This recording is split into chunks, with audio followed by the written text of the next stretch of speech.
अरुण सावंत, आपका जो फॉर्मूला है, जो मैं जानकारी दे रहा हूं अपने दर्शकों को, बीजेपी 155 सीटों पर चुनाव लड़ेगी, आपकी पार्टी 78 सीटों पर, यानी कि शिवसेना शिंदे गुट, एनसीपी अजित पवार गुट 55 सीटों पर चुनाव लड़ने वाला है, यही खाका तय हुआ है? आप इसकी तस्दीक कर पाएंगे अरुण?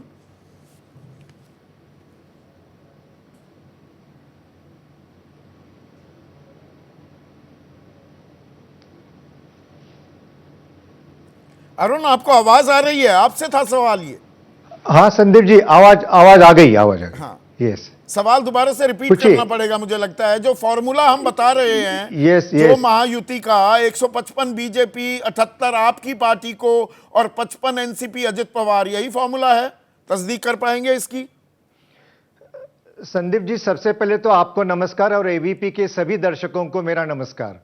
जो फॉर्मूला आप बता रहे हैं आपके टीवी चैनल के ऊपर, वो अभी तय हुआ नहीं है। लगभग हमारी पार्टी को, हमारी जो मेन शिवसेना है, उसको 85 से लेकर 90 तक सीटें मिलने के चांसेस है। और आज रात तक ये सारी बातें पूरे देश के सामने और महाराष्ट्र के सामने हम रखेंगे। तो ये उनकी सच्चाई है।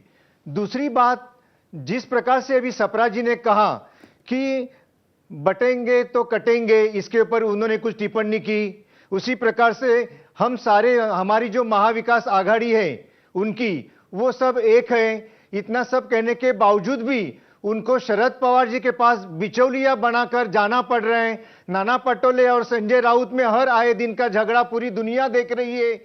इस महाराष्ट्र में कुछ भी तो झगड़ा चल ही रहा है। रिपोर्ट कार्ड में आपके यहाँ सब कुछ हंकी डोरी कहाँ है कि सब कुछ बड़ी सहजता से हो रहा है? अरुण भाई, वो तो बीजेपी की डर से आप बोल नहीं पाते।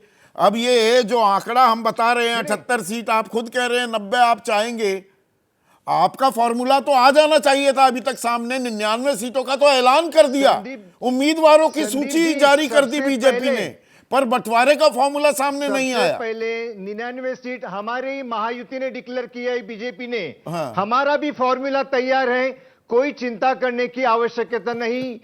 योग्य समय पर आज रात को ही आपको सारी बातें पूरे देश के सामने हम रखने जा रहे हैं। लेकिन जो टिप्पणियां विरोधी आघाड़ी के पास से हो रही, महाविकास आघाड़ी के पास से, उसके ऊपर भी आंसर देना जरूरी है। जिस प्रकार से सप्रा जी ने कहा कि इस राज्य में कुछ भी काम हुआ नहीं है, तो हमारे पास पूरा रिपोर्ट कार्ड है, जो पूरा महाराष्ट्र की जनता जानती है कि पिछले 2.5 साल में इस महायुति की ओर से क्या क्या काम किए हमने और महाविकास आघाड़ी को किस प्रकार से करारा जवाब दिया है। इनके पास कोई विजन नहीं है, इसीलिए वो जो हमारा घोष वाक्य है बटेंगे तो कटेंगे, वही एक मुद्दा लेकर अभी पिछले इतना काम किया है। अरुण भाई, वो तो देखिए जनता तय करेगी। 2.5 साल में उद्धव ठाकरे ने अच्छा काम किया है, 2.5 साल में आपने अच्छा काम किया। 80 घंटे के ही मुख्यमंत्री बने थे देवेंद्र फडणवीस तो। पर चुनावों की तारीखों की घोषणा से पहले, यानी कि आचार संहिता लागू होने से 10 दिन पहले वाला अगर हम वाकफा उस पर नजर डालें, 1250 के करीब फैसले आपने लिए। आखिरी दिनों में तो झड़ी लगा दी, और ये 1500 रुपए क्या एक्स फैक्टर होने वाला है? लाडली बहना खेल पलटेगा या 2.5 साल का काम?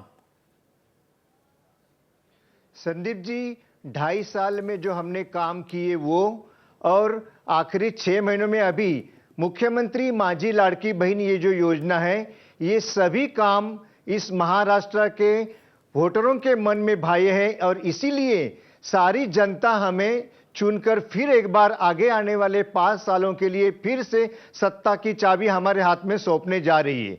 लाडली बहना की जो योजना हमारी है वो प्रचंड यशस्वी हुई है। अभी आप देखिए 1,96,00,000 महिलाओं ने उसका फायदा लिया, और यही इसी की वजह से तो ये एक्स फैक्टर होगा या काट की आंधी बार बार नहीं चढ़ती है? मध्य प्रदेश में फायदा देगा ही, महाराष्ट्र में भी देगी या नहीं देगी?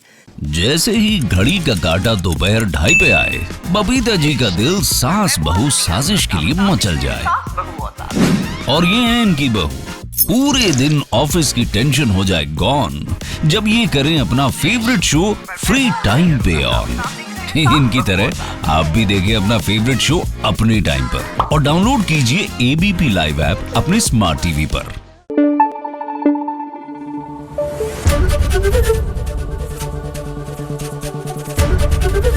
एबीपी न्यूज आपको रखे आगे।